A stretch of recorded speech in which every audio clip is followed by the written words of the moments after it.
Tapi kamu jangan niru dosa kan. Tapi jangan ingkar ilmu ini tambah dosa oke. Jadi niru ya dosa, ingkar ya dosa. Jadi ada seorang wali kata hikam. Kadang-kadang seorang wali itu mau doa diulang itu sungkan. Kenapa? Yang perlu diingatkan tuh yang potensi lupa. Allah kan masih ingat doa kemarin. Loh itu gara-gara saya sebelum umroh itu mensinau kitab hikam itu agar itu kok. Ya Allah. Sing tak dungani wingi ejek eling kok tak eling nomene. Dadi wa inna ma yunabbahu man yajuzu alil yang bisa diingatkan hanya orang yang potensi lupa. Sementara Allah tidak akan. Tapi kan akhirnya dungane eling. Ya Allah kayak kemarin. Hari ketiga ya Allah kayak. Makanya menurut saya ilmunya orang hakikat itu juga ada sisi kriminalnya karena ya tadi. Tapi kamu ingkar ya keliru. Memang Allah enggak mungkin lupa, ngapain kamu ingatkan? Makanya menurut saya Allah itu mangga terbaik, bener-bener Rahman Rahim. Mestinya nak Allah terbaik, kue dungo bedino malah ngamuk. Lah aku lali tapi mbok eling dong. Tapi Allah itu ya maklumi ya, dengan kekeliruan. Kita ini kan selalu keliru. Dungo terus ya keliru sebetulnya, karena seakan-akan kan mengingatkan seseorang yang mungkin lupa. Wong Allah tidak pernah lupa kok, kamu ingetin terus. Atau kamu menggurui Allah, yaitu ya Allah nang sebadani kalau di duake padahal enggak mesti maslahat bagi kamu. Duake ora mesti maslahat bagi kamu. Kalau kamu turun terus, pas minta itu karena tomak kamu, hadun nafsi kamu, serakah kamu, tapi enggak tahu diri pantas ta ora dengan permintaan. Kayak gue misalnya jongo dadi wali, iso Allah tersinggung. Bocah atau tirakat atau jalur dadi wali. Tapi gak dongo ya Allah tersinggung. Kere ra tau dongo. Jadi orang kalau ndak wali itu sudah keliru terus. Ya muga di sepuro, tapi tak kira iku akeh salah. Ya jajal ke dongo wali kok Sabtu Qadir Jilani. Kira-kira Allah tersinggung ngopo nyembadani? Kira-kira tersinggung. Tapi misalnya kira tahu dongo kepengen kau Imam Syafi'i, apa yang tersinggung? Bocah ora di idola.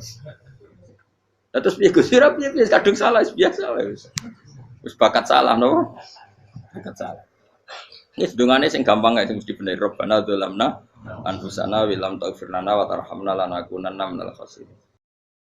Artinya gini loh. Ketika manusia mengatakan mampu, itunya ada sekian hal yang manusia itu tidak ikut melakukannya, tidak ikut menciptakannya. Misalnya kue nyuber, supirana enak, punya pengalaman. Tidak kecelakaan karena apa? Nyuber kue enak, mobilku normal. Mobilmu normal lah, tewabrak mobil yang mabuk. Nah di sini ini manusia dituntut, diingatkan terus. Kamu itu butuh Allah, rahmat Allah itu yang melindungi kamu, bukan keahlian kamu, bukan kecakapan. Karena tanpa itu semua tidak bisa, semuanya Allah. Ya, tapi manusia tadi, gara-gara misalnya tadi mobilnya normal, dia punya keahlian nyuber, terus mengklaim kalau keselamatan dia itu karena hati-hatinya dia, karena mobilnya normal. Padahal ada sekian catatan yang menjadikan dia selamat dan semuanya itu kudrahnya Allah Subhanahu wa taala. Misalnya gak ditabrak wong mabuk, gak ono gempa, gak ono bumi merekah. Misalnya kita pintar nyopir lah terus bumi mangap terus kita cemplung nggak opo. Kemudian daerah-daerah kayak ya rasa tak sebut nomor itu. Kira tahu muka siapa ya, bener mari tak sebut nomor yang ngeri. Intinya Indonesia aman, tapi kita tenang aja satunya aman kabeh, ono sing aman. Ora usah kuwatir likuifaksi, ora usah kuwatir meteor jatuh, kabeh ya potensi napa? Potensi semua. Sehingga ini sedikit saya ijazahkan. Suatu saat kata Rasulullah, saya ya Mu'ad melihat kamu hanya sejengkal di depan para ulama ketika nanti di akhirat. Terus Mu'ad tanya, Rasulullah tanya, kenapa kamu hanya satu jengkal dengan derajatnya para ulama ketika sowan Allah? Jawabnya Mu'ad, kamu punya amal apa? Berjawabnya Mu'ad, ya Rasulullah, saya tidak pernah melangkahkan satu kaki, kecuali saya tidak pernah yakin apa bisa melangkahkan kaki yang satunya. Dan saya tidak pernah mengunyah satu makanan, kecuali saya juga tidak pernah yakin apa bisa menelannya. Dan saya tidak pernah bernafas satu nafas, kecuali saya tidak yakin apa bisa nafas berikutnya. Saking dia tergantung ta'aluk semuanya sama kudrahnya Allah Subhanahu wa taala. Kalau kita ini kan sok. Kalau makanan sudah di depannya kayak pasti bisa makan. Kalau dia sudah sehat jalan seakan-akan pasti bisa meneruskan. Padahal 0, sekian detik kowe mlaku dihantam mobil ya selesai. Misalnya stroke ya selesai tidak bisa jalan. Sehingga para wali-walinya Allah itu orang yang fi lahzatin min lahadzati, setiap apa kedipan dia, setiap perilaku dia itu hanya ta'aluk ambil Allah Subhanahu wa taala. Itu yang disebut ya ayyuhan nasu antumul fuqara'u ila. Nah, kemudian resiko makom ini, ya semua makom tak ada resikonya. Resiko makom ini itu biasanya dia lupa doa. Kenapa lupa doa? Karena doa itu terdefinisikan. Tak wari ilmu hakikat terus rungokno wis ra paham lah to tak ulangno. Ya resiko ilmu saya ingatkannya. Ilmu itu kan ada dua. Ada ilmu yang karena didefinisikan. Dan itu akhirnya menjadi masalah. Sebenarnya ilmu itu tidak perlu definisi. Kedua ilmu yang kita rasakan. Misalnya gini, kalau sama saya tanya, kamu pernah nggak minta jadi punya uang banyak? Nggak tanya, pernah nggak minta? Terus artinya minta itu apa? Terus kita mendefinisikan, menengadahkan tangan, bilang ya Allah, saya minta uang banyak, saya minta ingin beli mobil. Itu namanya apa? Tidak jauh saja. Doa kan? Itu kesalahan kita. Kesalahan kita mendefinisikan doa itu misalnya menengadahkan tangan dan memohon dan menyebutkan permohonannya itu terus disebut doa. Tapi kalau menurut Allah, sistem tubuh kamu yang menghendaki punya mobil, sistem tubuh kamu yang ingin punya uang banyak, reaksi tubuh kamu yang terhinakan karena ditagih orang atau butuh uang, ini menurut Allah ya sudah kamu itu peminta-minta. Saya ulang lagi ya. Sehingga menurut Allah kamu minta tidak minta ya tetap berstatus peminta, pengemis.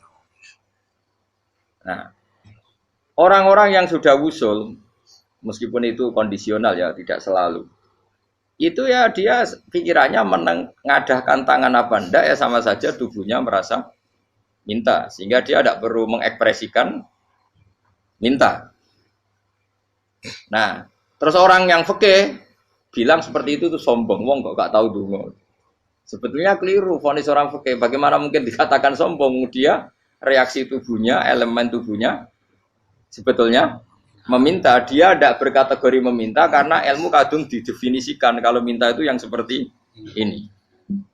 Itu kan lama. Nanti kalau suatu saat Indonesia yang kuasa itu terlalu NU atau terlalu yang tidak NU, lama-lama ada definisi. Misalnya yang dikatakan tahlilan itu apa? Ya bid'ah, Nabi tidak pernah tahlilan. Sahabat tidak pernah nahlilin Nabi. Malah nggak ngaji Nabi jadi tahlil. Mana nih tahlilan jalukno sepuro mayit, ngaji Nabi jalukno sepuro. Sehingga dengan tradisi itu tahlil itu masuk definisi bid'ah. Karena nggak pernah dilakukan sahabat dan para tabi'in. Ya salahnya kamu definisikan. Tapi kalau udah kamu definisikan, diarani tahlil, ya mau la ilaha illallah. Terus mungkinkah satu bacaan la ilaha illallah dilarang? Wong ra oleh maca kalimat tauhid. Jadi misalnya tahlil iku nafadno kalimat tauhid. Oke tok ya ora ngara iso dilarang tapi nak tahlil iku mitung dinane mayit kaya Buddha. Sangane kriminal. Enak. Ya sudah seperti itu. Makanya banyak orang salah itu karena ilmu kadung didefinisikan. Nah, definisi itu sebenarnya tidak mengikat dalam banyak hal. Ini penting saya utarakan. Ya karena seperti itu. Makanya itu masalah-masalah besar antara kita dan firqah-firqah yang lain. Masalah ahli sunnah, terus masalah yang lain-lain. Memang ya sudah seperti itu. Ya saya ulang lagi ya. Ketika Nabi Ibrahim mau dibakar Namrud, itu masyhur cerita itu. Dan kemudian jadi Nabi namanya Habib Syahid. Habib Syahid itu sebetulnya hanya ngutip Habib Abdul Haddad. Jadi syair itu sebenarnya ada di Diwanul Haddad. Apa? Diwanul Haddad. Diwanul Haddad itu syair-syair Abdul Haddad ketika beliau usul, beliau mukasyafah. Terus bagian dinyanyikan Habib Syahid terus jadi populer. Saya ulang lagi ya. Tubuh kita, misalnya kamu lapar, perut kamu kan mereaksi minta makan. Andaikan kamu itu Tuhan, kan kamu tahu bahwa perut kamu itu minta makan. Tanpa kita bilang, ya Allah saya minta makan, Allah tahu kalau reaksi tubuh kamu minta makan. Sehingga orang yang tidak minta pun asal makomnya makom yang ikror, mengakui kalau dia butuh, ya namanya sudah minta. Tapi fikih kadang mendefinisikan sing darane minta itu misalnya madhep kiblat terus menengadakan tangan dan sebagainya. Ya sudah kita sebagai orang pengikut ya yang ikuti fikih, yang ikuti tasawuf sebetulnya itu definisi yang sepihak. Sehingga ketika Nabi Ibrahim mau dibakar Namrud, masyhur itu cerita itu. Beberapa hari mungkin bulan-bulan orang disuruh Namrud cari kayu sebanyak-banyaknya. Ketika kayu sudah terkumpul mungkin satu lapangan, Ibrahim mau dibakar. Pegawai ini Namrud itu bingung caranya mencalok Ibrahim. Mereka saking gedene napa? Api. Nak dicalok kok adoh iku ratok tengah. Nak diparekno iku kepanasan. Masyhur. Terus setan zaman itu orang akeh dadi setan tenan. Saya kan duplikate sakeh dadi setan ra tau muncul. Wong duplikate wis napa? Akeh. Singkat cerita setan itu muncul pura-pura jadi manusia terus ditemukan manjane. Manjane itu semacam ketepil besar yang jadi menane dari kiai-kiai ketepil itu haram mergo penemune setan. Jari ini tuh. Tapi nak manjanik penemune setan itu betul walhasil terus dibikinkan satu manjanik semacam ketepil besar terus Ibrahim dilemparkan ke api. Lewat apa? Ketepil tadi idenya siapa? Setan. Nah, ketika di tengah api itu unik. Kata malaikat Jibril datang terus tanya sama Ibrahim, "Ya Ibrahim, apa kamu butuh saya? Butuh. Alakah haja apa kamu punya kebutuhan?" Jawab Ibrahim, "La, saya tidak punya kebutuhan." Amma ilaika fala, kalau ke kamu ndak. Karena kamu makhluk, apapun keren kamu Jibril tetap kamu makhluk. Amma ilaika fala. Ndak maksudnya butuh ke Allah nanti saya nyampaikan. Mana dinya Nabi Ibrahim, kalau Allah ndak usah kamu sampaikan ya sudah tahu. Gua mbek Jibril. Oh, anak kowe ditekek tenan. Ya saya ulang lagi, apa kamu punya kebutuhan? Alaka hajalla ama ilaika fala, kalau ke kamu ndak. Ndak maksudnya butuh ke Allah nanti saya sampaikan. Karena Jibril yang mentang-mentang dekat sama Allah dan tukang memberi informasi.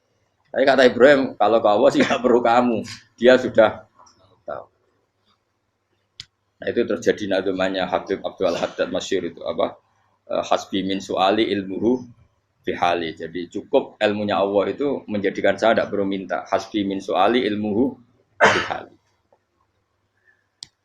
Jadi ada kondisi tertentu yang para wali itu, saya ulang lagi, kondisi tertentu yang para wali itu ya tidak minta. Tapi kalau itu ditiru jenengan semua ini jadi keangkuhan. Kenapa? Wes ora ndonga tangane ditenangkan. No, atine ya ora eling pangeran, kan akhirnya ra njaluk tenan.